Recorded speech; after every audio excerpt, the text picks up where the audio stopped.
The email arrived at 11:47 p.m., and Maya Foster knew before opening it that her carefully structured life was about to implode. She sat in her modest studio apartment, laptop balanced on her knees, the glow of the screen illuminating her tired face.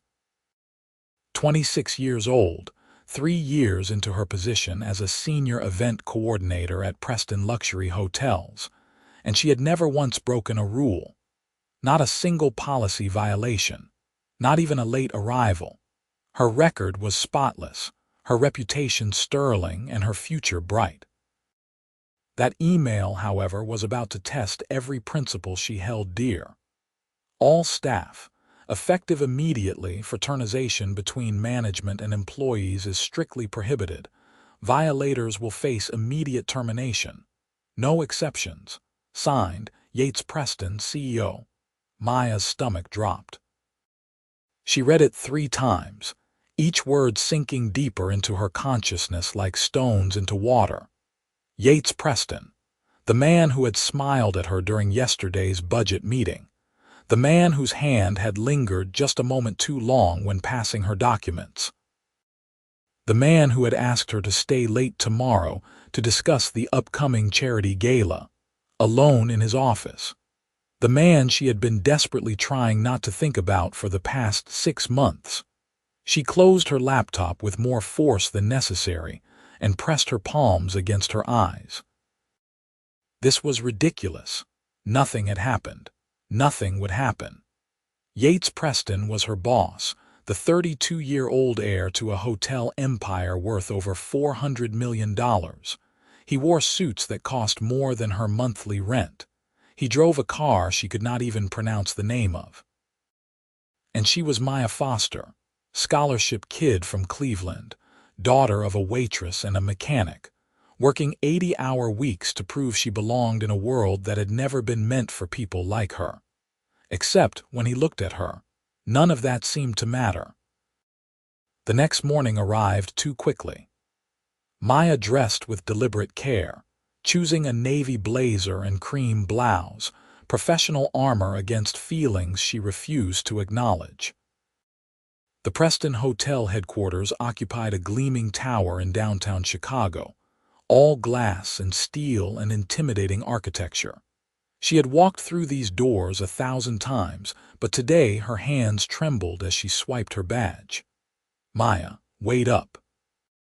She turned to find Sophia Chen, fellow coordinator and closest thing she had to a friend in this corporate maze. Sophia jogged over, designer heels clicking against marble floors. Did you see the email? Sophia's eyes were wide with gossip-hungry excitement. Apparently someone in accounting was sleeping with their department head. Got messy, hence the new policy. Makes sense, Maya said, keeping her voice carefully neutral.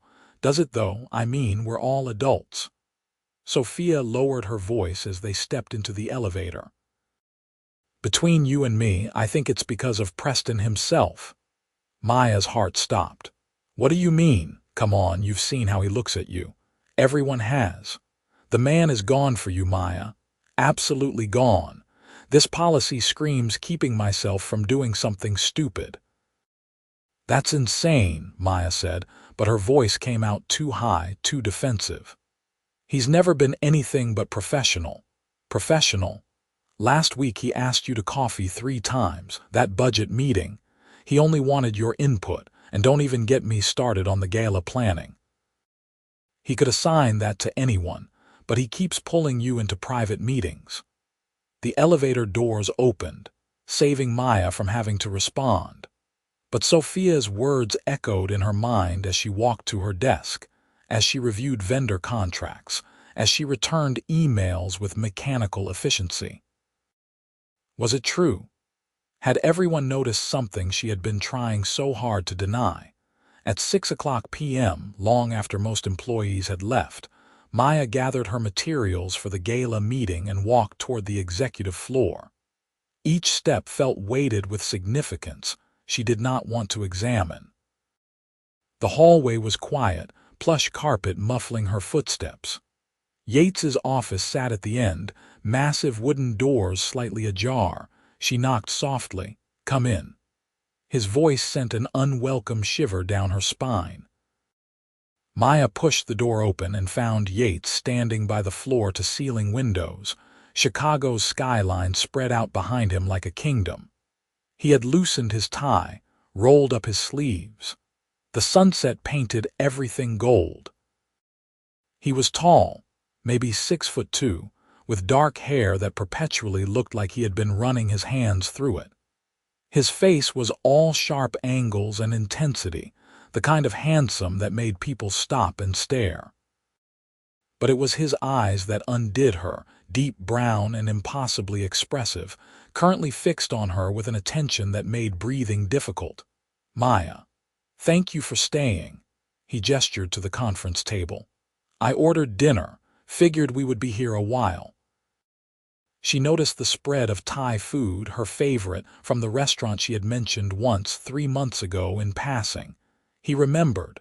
Of course he remembered. "You didn't have to do that," she said, setting down her portfolio. "I know." He moved to the table, that easy confidence that came from growing up wealthy, from never having to question whether he belonged somewhere. "But I wanted to." "Is that allowed under the new policy?" There it was. The elephant in the room, addressed head-on. Very like him. Maya sat down, maintaining careful distance. "The policy is clear about fraternization. I think dinner during a work meeting falls under acceptable professional interaction." Professional interaction. He repeated the words like they tasted bitter. "Right." For 20 minutes they discussed the gala. Venue details, guest lists, entertainment options. Maya had coordinated dozens of events, but this one was different. It was Yates's pet project, a fundraiser for youth education programs, scholarships for kids like she had been. He cared about it deeply, and that caring made him even more dangerous to her carefully guarded heart. "I want to tell you something," Yates said suddenly, setting down his pen. "And I need you to just listen."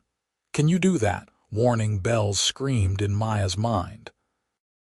"Yates, I don't think, please." The word was so soft, so stripped of his usual authority that she fell silent. He took a breath. "I wrote that policy because of you. Sophia's gossip chain is efficient, so I am sure you have heard some version of why, but I want you to know the truth. I wrote it because every day it gets harder to maintain professional distance. Every time you walk into a room, I lose my train of thought. When you smile, I forget I am supposed to be running a company. And that terrifies me, Maya, because I have never felt this way before. Never." Maya's hands were shaking. She clasped them in her lap, pressing them together hard enough to hurt. "Why are you telling me this?" "Because you deserve honesty. Because I needed you to know that when I avoid looking at you in meetings, when I keep our interactions brief. It is not because I do not care. It is because I care too much, and I am trying to do the right thing. The right thing is to maintain our professional relationship." Her voice came out steadier than she felt. "You are my boss. I need this job. My entire career is built on having integrity, on following the rules." "I know." He ran a hand through his hair, frustrated. "I know all of that. And if you tell me right now that you feel nothing, that this is entirely one-sided, I will never bring it up again. We will be perfectly professional, and I will deal with my feelings on my own time." The question hung between them, heavy with possibility and danger. Maya could lie, should lie. She opened her mouth to do exactly that, but the words would not come. Because she did feel something. Had felt it for months. The electricity when their hands accidentally touched. The way her day brightened when she saw his name on her calendar. The dreams she refused to acknowledge, where professional boundaries did not exist, and he looked at her the way he was looking at her right now. "I can't answer that," she whispered. "Can't or won't. Both." She stood abruptly, gathering her materials with shaking hands. This was a mistake. "We should finish the gala planning over email." "Maya, Wait. But she was already moving toward the door, fleeing before she said something she could not take back. Before she admitted that every word he had spoken resonated in her chest like truth, like recognition, like the answer to a question she had been too afraid to ask. She made it to the elevator before the tears started. The next 2 weeks were torture. Maya threw herself into gala preparations with manic intensity, communicating with Yates only through carefully worded emails and brief, impersonal text messages. She arrived early and left late, avoiding any possibility of private encounters. She smiled through meetings and pretended everything was fine, while inside she was slowly fracturing. Sophia noticed, of course. "You look like you have not slept in days. Just busy with the gala." "Right.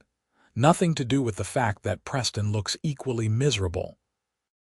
Maya did not dignify that with a response. The gala was set for Friday, 3 weeks after that disastrous office meeting. Maya had coordinated every detail with obsessive precision, double and triple checking each element. The venue, a restored ballroom in the Preston flagship hotel, had been transformed into an elegant wonderland of soft lighting and autumn colors. 500 guests were expected, including Chicago's elite and several celebrities. The silent auction alone would raise over $1 million for the scholarship fund. It should have been her triumph. Instead, she felt hollow. On the night of the event, Maya arrived 4 hours early, supervising setup with the exhaustive attention to detail that had earned her reputation.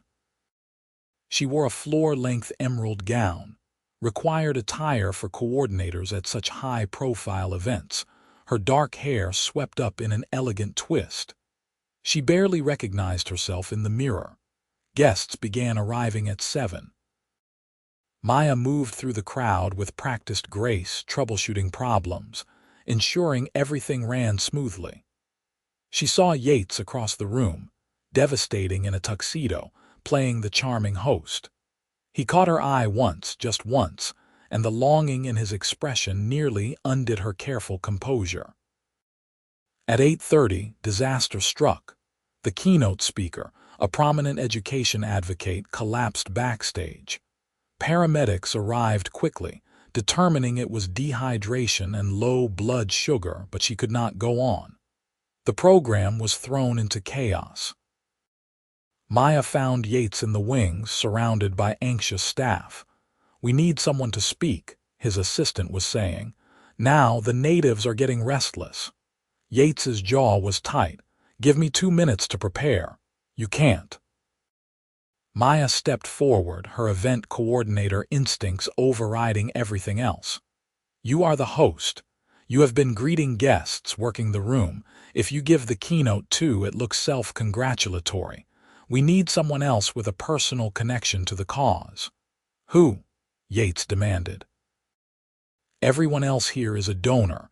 We need someone who has actually benefited from this kind of program." Their eyes met.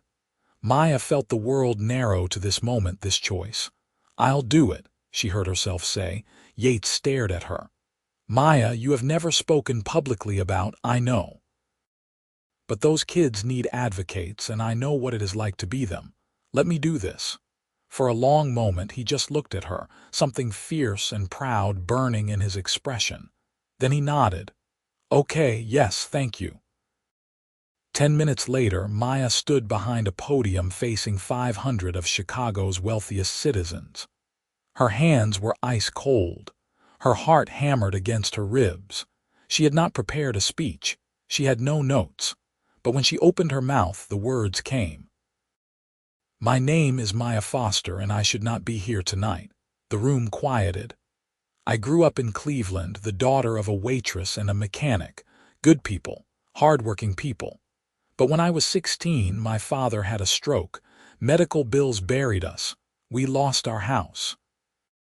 For 6 months, we lived in my aunt's basement, all 4 of us in one room. I was a student, but college seemed impossible, just a fantasy. She saw faces in the crowd, some uncomfortable, most attentive. She found Yates standing to the side, his expression raw. Then I got a scholarship. Full ride. It came from a program just like the one we are fundraising for tonight, started by a hotel executive who believed that talent and potential were not limited to people who could afford tuition. That scholarship did not just pay for college. It gave me hope. It told me that someone believed I was worth investing in. It changed the trajectory of my entire life. Her voice strengthened, passion overriding nerves. I am now a senior coordinator for Preston Luxury Hotels. I work with amazing people on events like this one. I love my job. But none of it would exist without someone taking a chance on a broke teenager from Cleveland who just needed an opportunity. That is what tonight is about. Not charity. Investment. These kids are not projects to feel good about. They are future leaders, innovators, and world changers who just need someone to open a door. She paused, letting the words sink in. So when you bid on those auction items, when you write those checks, remember that you are not buying a tax deduction. You are buying futures. You are telling some kid out there that they matter, that they are worth believing in. You are changing lives. Thank you. The applause was thunderous. Maya stepped away from the podium on shaking legs, barely processing the standing ovation. Backstage, she leaned against a wall, adrenaline crashing through her system. Yates found her there. He did not say anything, just looked at her like she had rearranged his understanding of the universe. Then, slowly, carefully, he reached out and took her hand. "That was the most incredible thing I have ever witnessed," he said quietly. "You were magnificent." Maya's breath caught. They were alone in this dim backstage area, the sounds of the gala muffled by heavy curtains. His thumb traced gentle circles on her palm. Every reason she should pull away seemed distant, insignificant. "Yates, we can't. I know we can't. But Maya, God, I am so proud of you right now." And then he was stepping closer, and she was not moving away, and the air between them was charged with 6 months of repressed longing.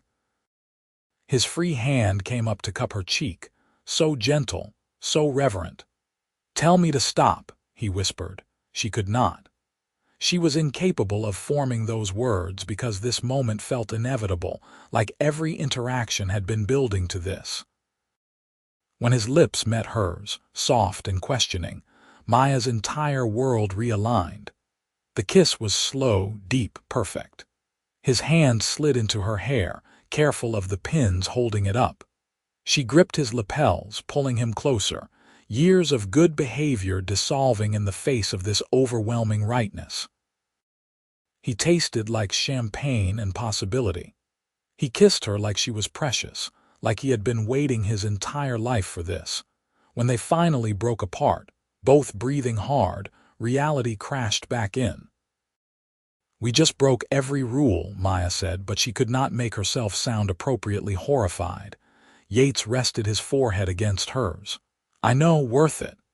Your policy, I will change it, amend it, whatever it takes.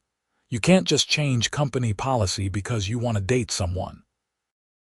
Watch me." His voice was fierce now, determined.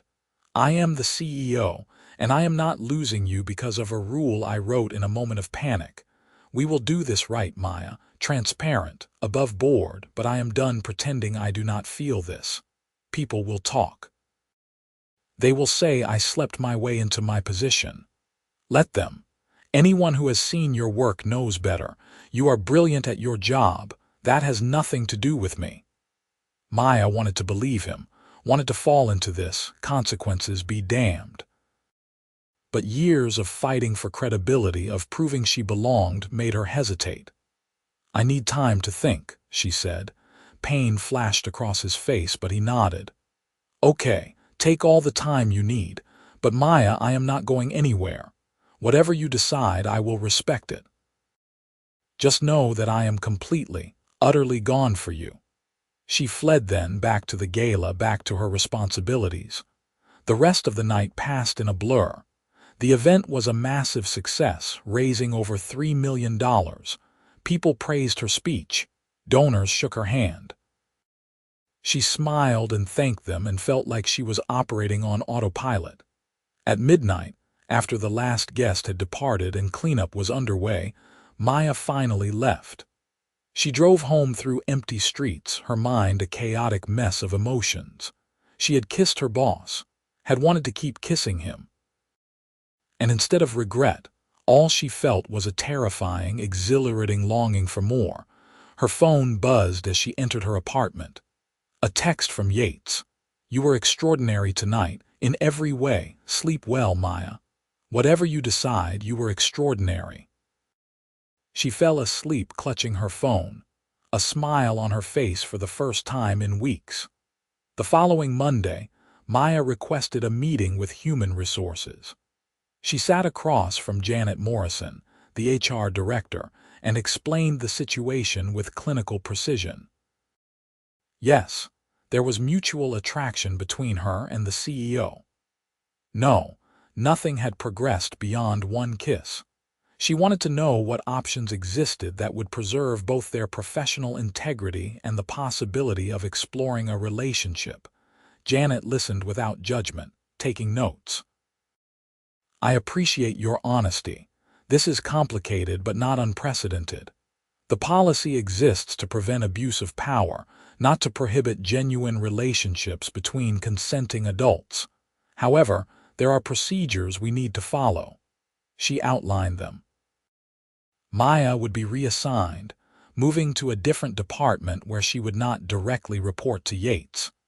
There would be disclosure forms, oversight to ensure no favoritism. It was bureaucratic and intrusive, but it was a path forward.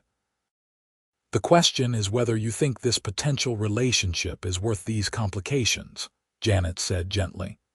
"Because once you start this process, there is no quietly backing out. Everyone will know." Maya thought about Yates's hands in her hair, his voice saying her name like a prayer. She thought about how he remembered her favorite food, how he cared about the same causes she did, how looking at him felt like coming home. "It is worth it," she said. "The changes took 2 weeks to implement." Maya moved to the corporate partnerships department, working on hotel collaborations with major brands. It was a lateral move, same pay, arguably more prestigious. But it meant she no longer worked directly with Yates, no longer had excuses for daily interaction. They were cautious at first. Coffee dates in public places, dinners at restaurants where they might be seen. Yates was unfailingly respectful, never pressuring, always checking that she was comfortable with the pace. He courted her properly, old-fashioned and sweet, opening doors and listening intently when she talked about her day. On their 4th official date, he took her to a Cubs game. She had mentioned once that her father used to take her before the stroke, that baseball reminded her of better times. Yates bought hot dogs and cheap beer, cheered too loudly, made her laugh until her sides hurt. Sitting in those bleachers, his arm around her shoulders, Maya realized with crystal clarity that she was falling in love with him. "Penny for your thoughts," he said during the 7th inning stretch. "Just thinking that this is perfect. You are perfect." He turned to look at her, brown eyes serious. "I am not. I am stubborn and obsessive about work and I drink too much coffee. But with you I want to be perfect, I mean, or at least the best version of myself." She kissed him then in front of 40,000 baseball fans and did not care who saw. The gossip at Preston hotels was intense but not cruel. Most people seemed genuinely happy for them, especially after seeing how Yates's entire demeanor had lightened. He smiled more, laughed at meetings. The intimidating CEO became more approachable, more human. There were detractors, of course. Whispers that Maya was using him, that she had manipulated her way into his affections. A few coworkers grew distant, treating her with cool professionalism that stung. But the people who mattered, who actually knew her work, stood by her. Sophia cornered her in the break room one afternoon. "So, you and Preston, I called it." Maya tried not to smile. "You did. For the record, I think you are good for him. He was becoming this cold corporate robot. Now he is human again. Also, you look deliriously happy, which is adorable and only slightly nauseating." "I am happy," Maya admitted. "Terrifyingly happy. As you should be. The man is disgustingly in love with you." That night, Yates cooked dinner at his penthouse apartment. She had been there twice before, always amazed by the space. Floor-to-ceiling windows, modern furniture, a kitchen bigger than her entire studio. It should have felt alienating, this display of wealth, but he made it warm.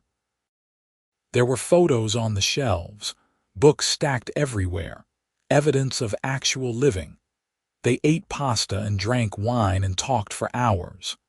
He told her about growing up in the hotel business, the pressure of being the heir, the loneliness of always being watched.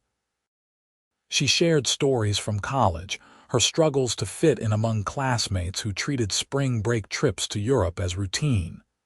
"You ever feel like you are playing a part?" she asked. "Like you are pretending to be someone you are not?" "Every single day," Yates said quietly. "Except when I am with you. Then I just feel like myself." They moved to the couch, her feet in his lap, his hands absently massaging them. Rain pattered against the windows, Chicago lights blurring into impressionist smears. "I want to tell you something," Maya said. "And I do not want you to freak out or feel pressured." His hands stilled. "Okay, I am in love with you." The words came out calm, certain. "I think I have been for a while, but I am saying it now because you should know. You should know that this is not casual for me, that breaking those rules was worth it because I found you on the other side." Yates was very still. Then he shifted, pulling her into his lap, cradling her face in his hands. "Maya Foster, I have been in love with you since the day you argued with me about budget allocations and refused to back down even when I was being an arrogant ass. You were so fierce, so brilliant, and I knew then that I was completely screwed." She laughed, tears pricking her eyes. "That was 7 months ago. I know. I have been fighting this for 7 months. Thank God I lost. When they kissed this time, it was different, deeper. Infused with the weight of confessed feelings, of acknowledged love, his hands tangled in her hair. She wrapped her arms around his neck, pressing closer. The rain fell harder outside, cocooning them in this perfect moment. "Stay," he whispered against her lips. "Stay tonight, just to sleep, just to be close. I want to wake up with you." She stayed. The months that followed were a revelation. They navigated their relationship with care, always conscious of perception, but refusing to hide. Yates was affectionate in public, holding her hand at company events, introducing her as his girlfriend with obvious pride. Maya worked harder than ever, determined to prove that her success was independent of their relationship. She got promoted 6 months after they started dating, a significant jump to director of strategic partnerships. She earned it through undeniable results, partnerships that brought in millions. Yates recused himself from the decision entirely, letting the board vote. When she got the news, he took her to dinner and gave her a vintage watch that had belonged to his grandmother. "She would have loved you," he said, fastening it around her wrist. "She was fierce and stubborn and refused to accept limitations, just like you." Maya met his family that summer. His parents were initially reserved, clearly protective of their only son, but his mother warmed when Maya discussed the scholarship program, revealing that she had started it 30 years ago. "I came from nothing," Mrs. Preston confided over lunch. "Married into this family and spent years feeling like an imposter. That scholarship fund was my way of giving back, of helping girls like I had been." Hearing you speak at the gala, knowing it helped you, that meant everything to me. After that, the acceptance was genuine. His father shook Maya's hand and told her quietly that his son had never been happier, that happiness was worth more than any business degree or society pedigree. Maya's own family was easier. Her mother cried when she met Yates, overcome by how respectfully he treated her daughter, how clearly he adored her. Her father, still recovering but improving, gruffly approved. Her younger brother declared Yates pretty cool for a rich guy, which was high praise. They fought sometimes, normal couple disagreements about whose family to visit for holidays, about work-life balance, about Yates's tendency to be overprotective and Maya's stubborn independence. But they never went to bed angry. They talked things through, compromised, learned each other's boundaries and triggers. 1 year into their relationship, Yates had to travel to London for business. Maya could not join him, committed to finalizing a major partnership deal. They had never been apart more than a few days. 2 weeks, Yates said at the airport, holding her close. I am going to be useless without you. You will survive, close billion-dollar deals, charm British executives, be your normal, impressive self. I would trade all of it to stay here with you. She kissed him soundly. Go. Build your empire. I will be here when you get back. The separation was harder than expected. They video called daily, but it was not the same. Maya missed his physical presence, the way he made her coffee in the morning, how he listened to her process work problems. She realized, alone in her apartment, that her life had become fundamentally entwined with his. That separation felt like missing a limb. On day 10, her doorbell rang at midnight. Maya answered, confused and a little scared to find Yates standing there. He was disheveled, tie loose, eyes wild. I could not do it, he said. I finished the meetings, closed the deal, got on a plane tonight because 2 more weeks without you was unacceptable. You flew overnight from London because you missed me. I flew overnight because I realized something. He stepped inside, closing the door behind him. I realized that nothing matters without you. Not the business, not the money, not any of it. You are what matters, Maya. You are everything.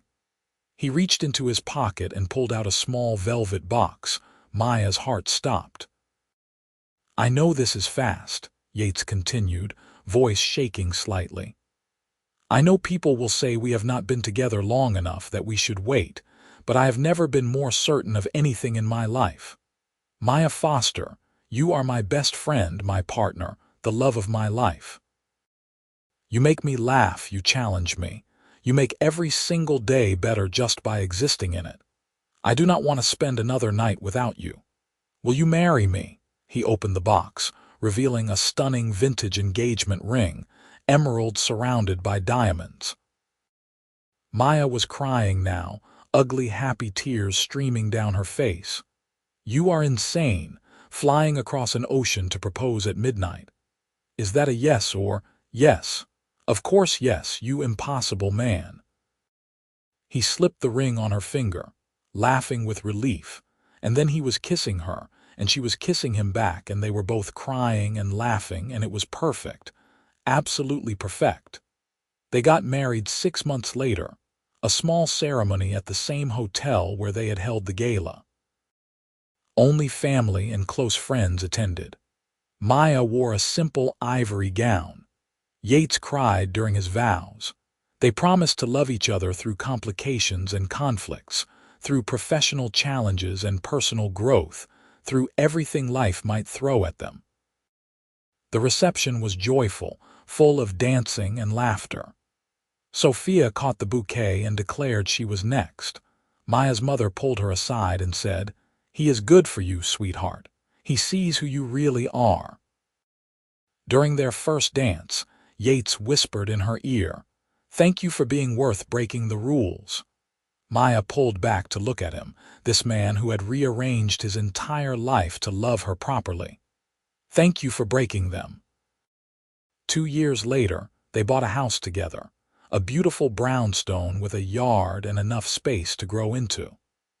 Maya continued thriving at Preston Hotels, eventually becoming VP of Strategic Partnerships. She earned every promotion, every accolade, building a reputation that existed entirely independent of being the CEO's wife. Yates expanded the scholarship program, making it national, funding hundreds of students annually. He credited Meyer in every speech, telling their story as evidence that investing in potential changed lives in ways that rippled outward. They traveled when they could, stealing long weekends to explore new cities. They hosted dinners for friends, game nights that went too late. They fought about whose turn it was to do dishes and laughed at inside jokes no one else understood. They built a life that was theirs, shaped by love and respect and genuine partnership. On their third anniversary, Maya discovered she was pregnant. She told Yates over breakfast, sliding the positive test across the table. He stared at it for a long moment, then looked up at her with tears in his eyes. "We are having a baby. We are having a baby." He came around the table so fast he almost knocked over his coffee, pulling her into his arms, laughing and crying at once. "I love you. God, Maya, I love you so much. I love you too. Even though you are going to be absolutely insufferable and overprotective for the next 9 months." Guilty as charged. Their daughter was born on a snowy January morning, 7 pounds of perfect. They named her Grace Elizabeth, and she had Maya's dark hair and Yates's brown eyes. Holding her for the first time, watching Yates cradle their child with such tender awe, Maya felt a completeness she had not known was possible. Grace grew up surrounded by love, in a home where her parents were affectionate and respectful, where disagreements were handled with conversation, where she saw daily evidence that partnership meant supporting each other's dreams. They never hid how they met, the complications they had navigated. When she was old enough to understand, they explained that sometimes the right choice feels wrong at first, that love is worth fighting for, that breaking rules can be necessary when the rules themselves are unjust. Maya stayed active in the scholarship program, meeting with recipients, mentoring young women who reminded her of herself.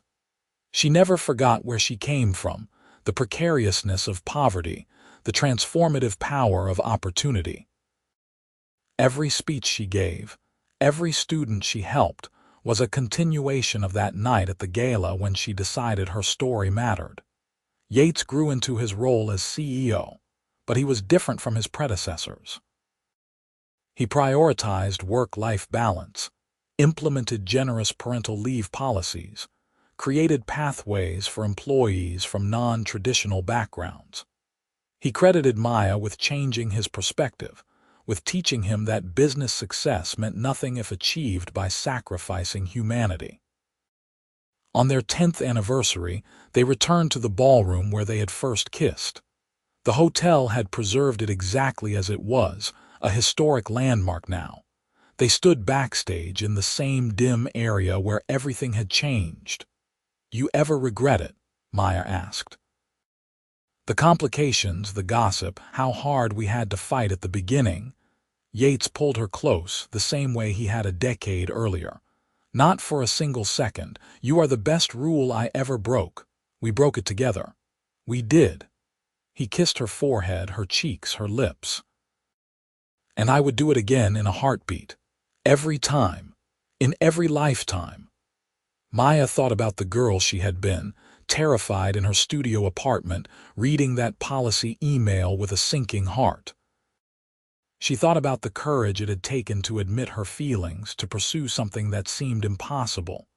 She thought about every moment since, the beautiful life they had built brick by brick, choice by choice. "It was worth it," she said softly. "All of it. Every risk, every complication. Finding you was worth everything." They danced there in the empty ballroom, no music playing, just swaying together in the space where their story truly began.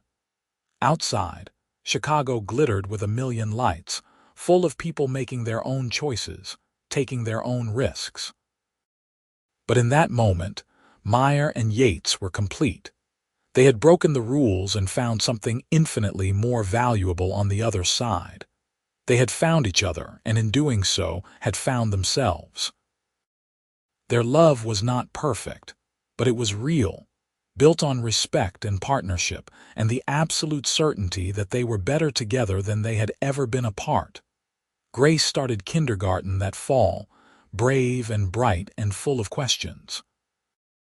She had her father's determination and her mother's empathy. Maya watched her daughter run toward the school doors without looking back, confident in the knowledge that she was loved, and felt her heart swell with pride. "She is going to change the world," Yates said, his hand finding Maya's. "She already has, just by existing."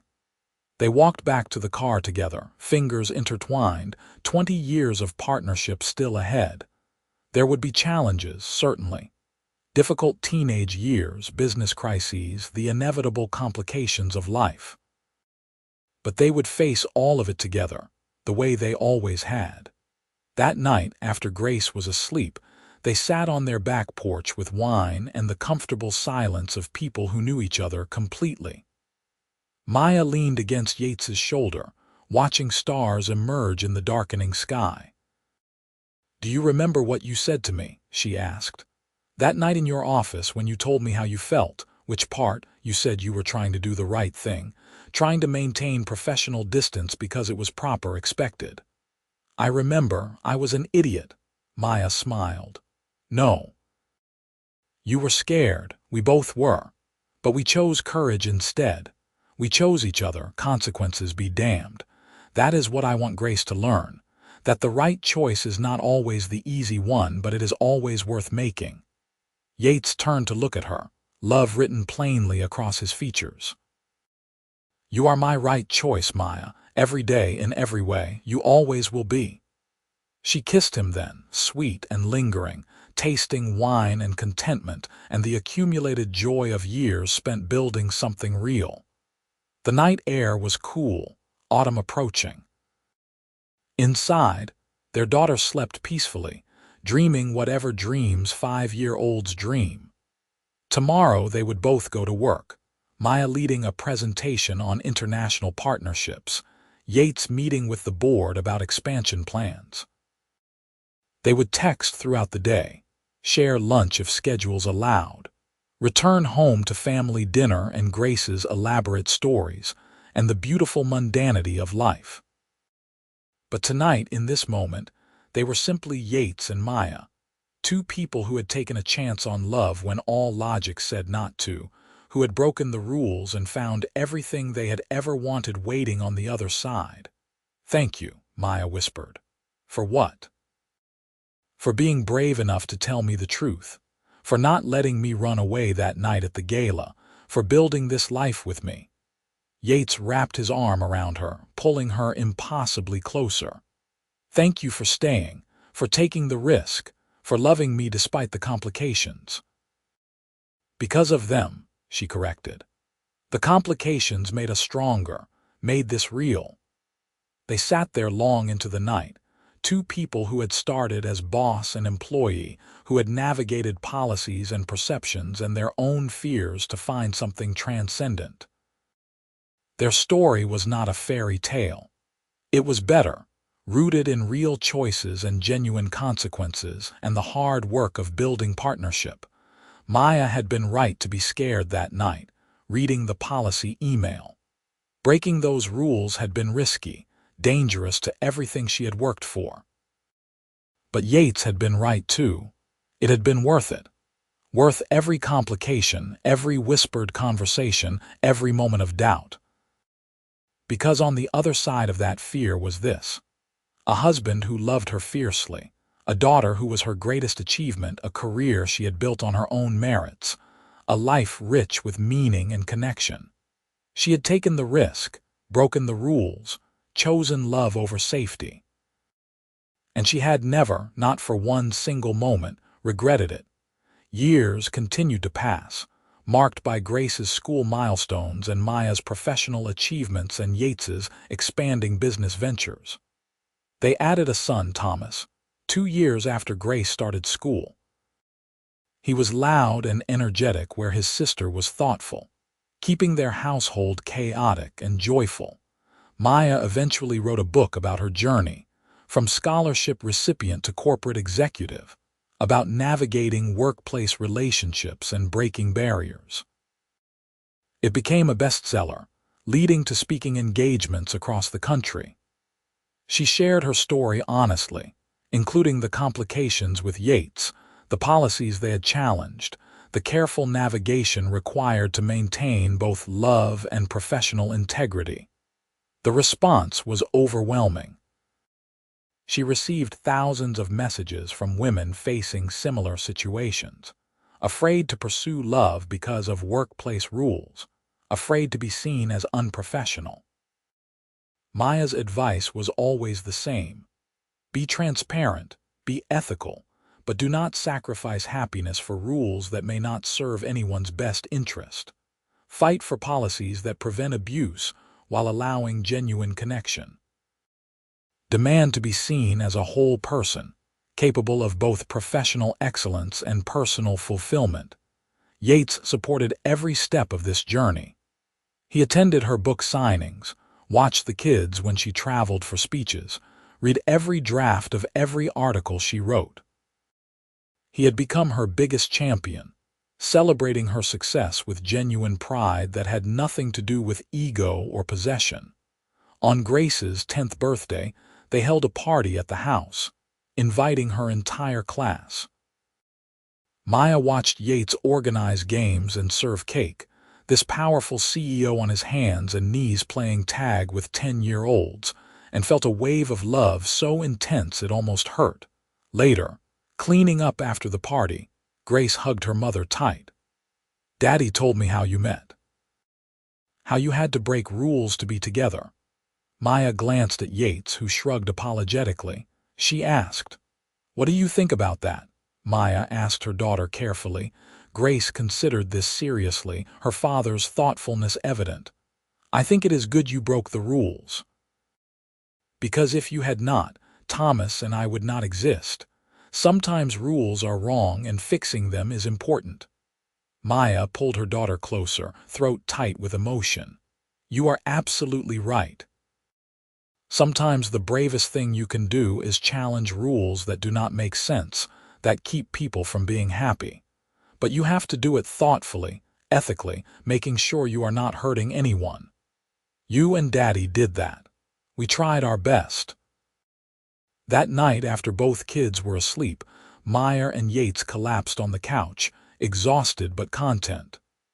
10-year-olds have terrifying amounts of energy," Yates groaned. "We have a 7-year-old too. Our life is terrifying amounts of energy." He laughed, pulling her against his chest. "Wouldn't change it for anything. Not even for your pre-kids sleep schedule, not even for that." They fell asleep there, tangled together on the couch, the television playing to an empty room. It was not glamorous.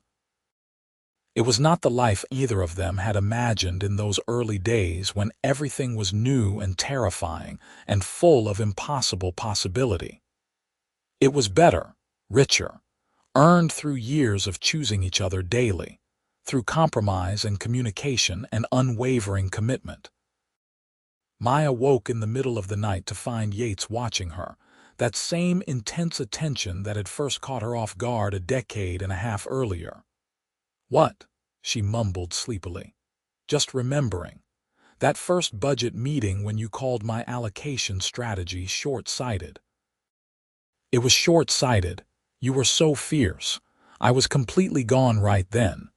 Maya shifted to look at him properly. "You hit it well. I thought you hated me for 6 months. I was terrified of you, of what I felt, of how completely you had undone me with one presentation." She traced his jaw, familiar and beloved. "Best rule we ever broke." "Best rule we ever broke," he agreed. They stayed there until morning, comfortable in the silence, in the accumulated intimacy of years spent learning each other's rhythms and needs. When Grace wandered downstairs at dawn, she found her parents still on the couch and climbed between them, fitting perfectly in the space they made. Thomas followed minutes later, completing their tangle of limbs and love. This was what breaking the rules had given them. Not just romance, not just partnership, but family. A whole life, messy and beautiful and imperfectly perfect. Maya had been 26 when she received that email, when her carefully structured world had threatened to collapse. She was 41 now, decorated with laugh lines and silver strands in her dark hair, body marked by pregnancy and time. She had built a career that made her proud, raised children who were kind and curious, maintained a marriage that deepened with every passing year. If she could go back and tell that younger version of herself anything, it would be this: trust the fear. When something terrifies you that much, pay attention. Sometimes fear is not a warning to run away, but a signal that you are approaching something important, something worth fighting for. Breaking those rules had been the scariest thing Maya had ever done. It had also been the best, leading her to a life richer and fuller than any she could have planned. She had found love, yes, but also herself. The version of herself brave enough to demand more, to refuse limitations, to build the life she wanted rather than accepting what was offered. Yates had been her partner in that journey, matching her courage with his own, changing policies and perspectives to create space for their love to exist without shame or secrecy.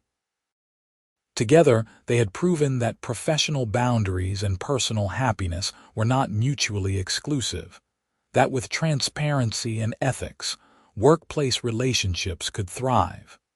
Their story had become part of Preston Hotel's culture, a reminder that rules should serve people, not restrict them. The fraternization policy had been revised, creating clearer guidelines about disclosure and conflict of interest, while removing the blanket prohibition that had threatened their relationship. Other companies had followed their model, recognizing that adult employees deserved agency in their personal lives. Meyer and Yates had not set out to change corporate policy. They had simply wanted to be together, and in fighting for that right, they had opened doors for others. That accidental activism became one of Maya's proudest achievements, knowing that other couples no longer faced the same impossible choice between career and love. On their 15th anniversary, Yates planned an elaborate surprise. He had reconstructed their first coffee date, the restaurant they went to, even tracking down the same blend of tea Maya had ordered. But the real surprise came at the end of the evening when he handed her a leather-bound book. "What is this?" she asked. "Open it." Inside were letters, dozens of them, written over the years but never sent.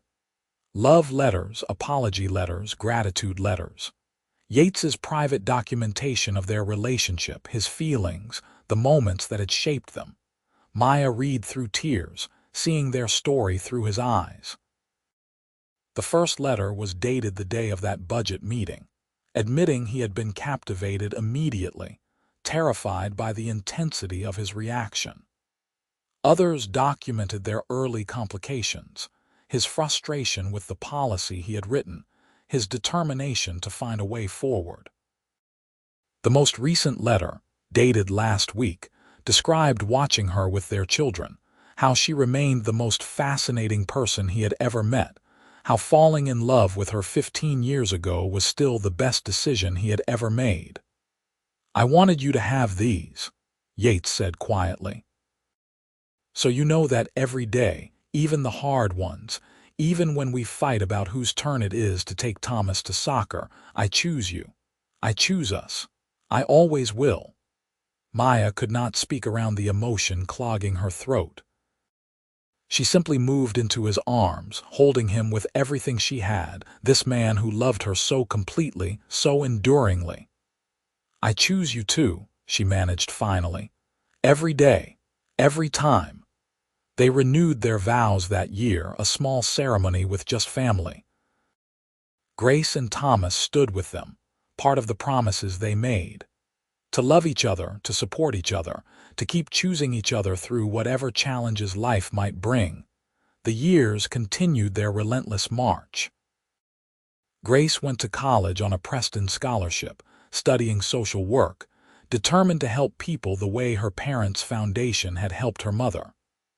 Thomas followed different dreams, interested in architecture, in building physical spaces that brought people together.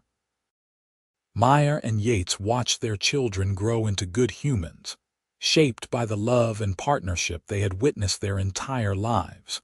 Maya eventually stepped down from Preston hotels, focusing full-time on her writing and advocacy work. She missed the corporate world sometimes, but she had accomplished everything she set out to do. Her legacy was secure, built on merit and innovation, untainted by any whisper that she had not earned every achievement. Yates eventually handed over the CEO position to a brilliant woman he had mentored, someone who shared his vision for ethical business practices that prioritized people over profits. He stayed on the board but spent more time on the scholarship foundation, on traveling with Maya, on being present for the life they had built. They grew old together, in the best way possible. Not without challenges, not without grief when Maya's mother passed or worry when Yates had a health scare. But they faced everything together, the way they always had, with honesty and humor and unshakable partnership. On their 30th anniversary, they returned once more to that ballroom. It was a tradition now, coming back to the place where they had first admitted their feelings, where they had first kissed. The space had been updated slightly, modernized, but it still held the same magic. 30 years, Maya said, standing in the same backstage area. "We have been together for 30 years. Best 30 years of my life," Yates replied. His hair was silver now, face-lined, but his eyes held the same intensity they always had. "You remember what you said to me here, all those years ago, every word. I told you I was gone for you, that I had never felt anything like what I felt when you walked into a room, and I ran away. But you came back."